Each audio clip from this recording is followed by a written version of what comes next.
كده يا حبايب قلبي، انا عملت اللحمه في البصل في الكبه وقلبتها في الرز كويس، بس كان فاضل شويه خضره. قلت اقلبهم، ما احنا يعني هنعمل بقى كبه كبه تانية.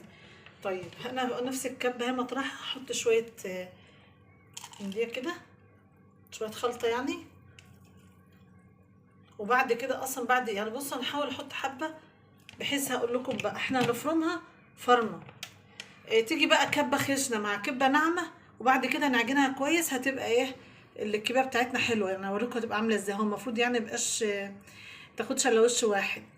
انا كنت بروح اعمل عند الجزار لما كنت بعمل كميه، يعني اقول له ادهاني وش واحد، مش عايزاها ناعمه زي اللي احنا بنصبحها بتاعت والدتي ووالدتكم اللي بنعملها في الصلصه. لكن هي عايزاه وش واحد، فالكبه بقى مش هتبقى زي بره، هتديكي مره خشن ومره ناعم، ونقلب في بعض. هوريكم ازاي.